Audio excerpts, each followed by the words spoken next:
سے پہلے تحقیق لازم ہے، تھوڑی سی تحقیق کر لیا کریں، مگر آپ کو سیلاب سے سروکار ہی کوئی نہیں ہے، کیونکہ آپ کی حکومت 131 نئی شاہانہ گاڑیاں خریدنے میں مصروف ہے، جس پہ 1.3 ارب روپیہ خرچ آ رہا ہے۔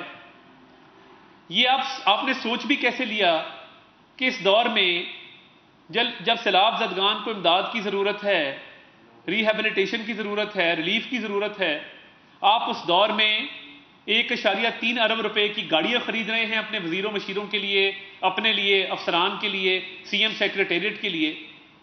یعنی یہ اس طرح کی شاہ خرچی پہلے دیکھنے میں نہیں آئی کہ آپ کا سیکرٹری محمد خان بٹی 18 لاکھ روپے تنخواہ لے، آپ 1.3 ارب سے نئی گاڑیاں خریدیں اور وفاق پہ الزام لگائیں کہ ہم نے سیلاب میں کوئی پیسے نہیں دیے۔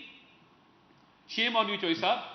اور اس کے ساتھ ساتھ جو شاہانہ اخراجات پنجاب اسمبلی کے اجلاس پہ کیے جا رہے ہیں تاکہ آپ اپنی کرسی برقرار رکھ سکیں، اس کا ذمہ دار کون ہے؟ یہ انتہائی افسوسناک رویہ ہے پروونشل گورنمنٹ کا، اور ان کے دن انشاءاللہ گنے جا چکے ہیں۔ بہت زیادہ دیر یہ 186 ووٹوں کی حکومت سسٹین نہیں کر پائیں گے۔ جہاں پر 197 ووٹوں والے حمزہ شہباز شریف صاحب وزارت اعلیٰ کے منصب پر برقرار نہیں رہے، تو 186 ووٹوں والا پرویز الہی کیسے رہ سکتا ہے؟ اگر وہ یہ 10 ووٹ کاؤنٹ کیے گئے ہیں تو وہ 25 ووٹ بھی گنتی میں شمار کسی نہ کسی دن کیے جائیں گے۔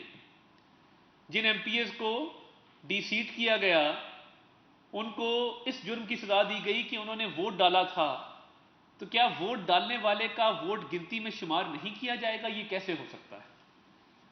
میں یہ سمجھتا ہوں کہ یہ پروونشل گورنمنٹ مکمل طور پہ پنجاب کی ناکام ہو چکی ہے۔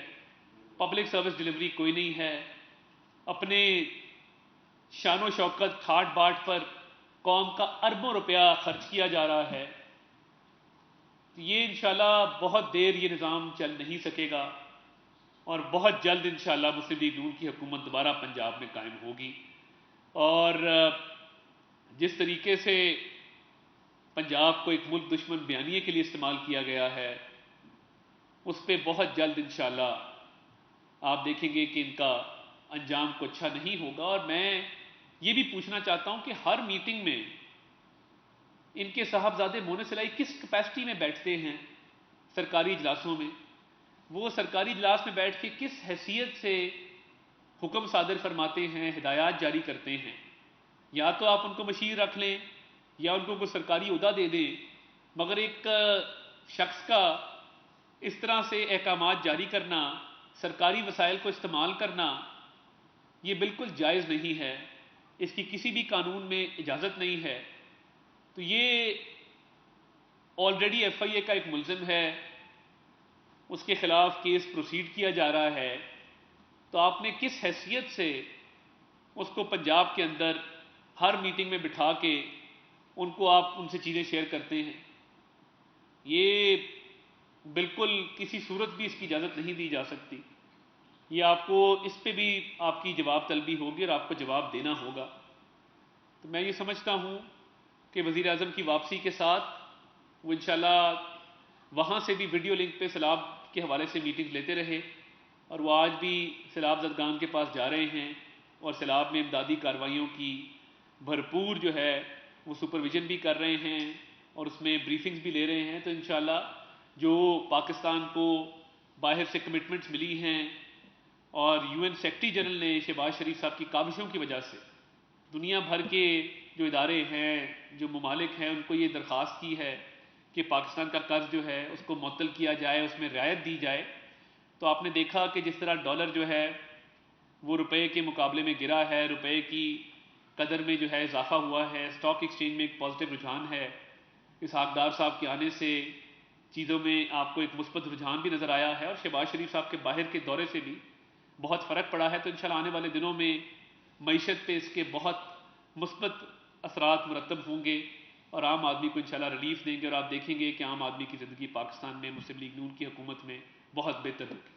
کمران منور صاحب دنیا نیوز سے صاحب یہ بتائیے کہ جس طرح آپ نے کہا کہ اس بنی مولم زید کو جہاں ہراساں کیا گیا، اس کے خلاف اب کارروائی کا فیصلہ کیا گیا، کیا موڈس آپرینڈی ہوگا کہ برٹش ہائی کمیشن کو لکھا جائے گا، اور اگر کریکٹر سرٹیفکیٹ یہاں سے منسوخ ہوتے ہیں تو اس ان کے ویزا پہ کیا ہوگا؟ دیکھیے پہلی بات تو یہ ہے کہ وزارت داخلہ کو ایک درخواست تیار کی گئی ہے جو آج پیش کی جائے گی، اور اس میں ان کی تصاویر اور ان کے تمام کوائف جو ہیں وہ شامل ہیں۔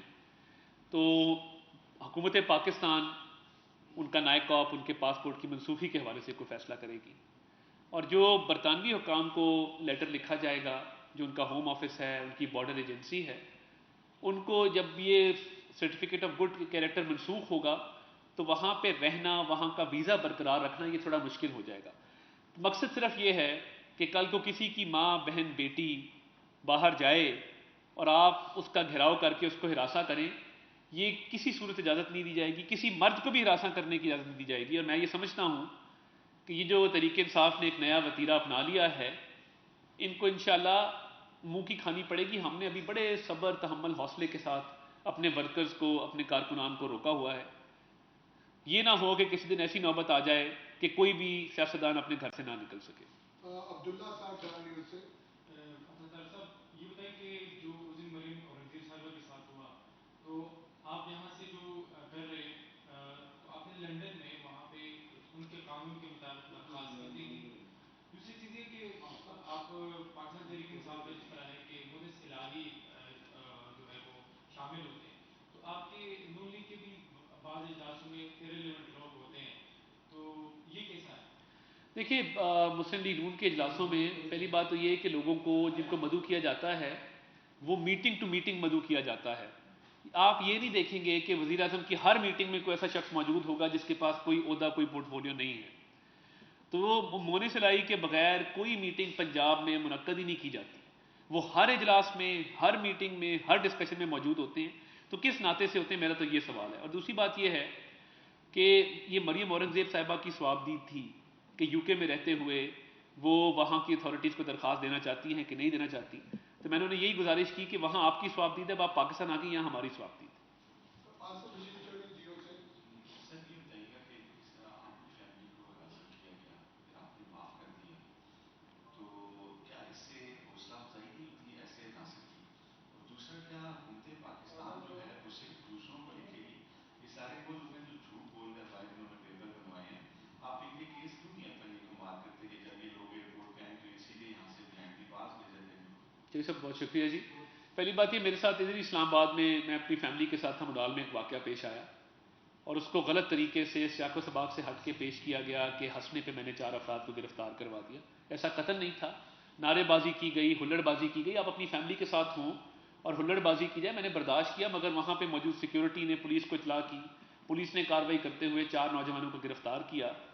کیونکہ وہ ایک رات حوالات میں گزار چکے تھے، اس لیے جب میرے تک یہ معاملہ پہنچا میں نے درگزر سے کام لیا تو میں نے ان کو معاف کر دیا، اور اس میں مزید کارروائی کا سوچا کہ یہ نہیں کی جانی چاہیے۔ جو آپ بات کر رہے ہیں ایف آئی اے کے حوالے سے، آج جو وزیر داخلہ سے ملاقات ہے اس میں یہی بات طے ہونی ہے کہ ایف آئی اے اور وزارت داخلہ ان لوگوں کے خلاف کیا کارروائی عمل میں لا سکتی ہے، اور ان کے پاسپورٹس کی منسوخی جب ہوگی تو پاکستان جب یہ آئیں گے، پاکستان ایئرپورٹ پر آمد پہ کیا قانونی کارروائی ہو سکتی ہے، جس میں گرفتاری شامل ہے، جس میں ان کو واپس ڈیپورٹ کرنا شامل ہے، کیونکہ یہ اپنے آپ کو برٹش پاکستانی کہتے ہیں۔ جب آپ برٹش پاکستانی اپنے آپ کو کہتے ہیں تو آپ پہ برٹن کا قانون بھی لاگو ہوگا، پاکستان کا قانون بھی لاگو ہوگا۔ تو یہ نہیں ہو سکتا کہ آپ ڈول نیشنلٹی کا فائدہ اٹھاتے ہوئے ایک پاکستان کی وزیر کو ہراساں کریں اور اس کے بعد کہیں کہ جی ہم برٹش لاء کی جو ہے وہ پروٹیکشن لے رہے ہیں۔ تو یہ نہیں ہوگا کہ آپ کو کوئی بھی ایک قانون کی پروٹیکشن مل جائے، آپ کے خلاف ہر صورت کارروائی عمل میں لائی جائے گی۔ بہت شکریہ، تھینک یو۔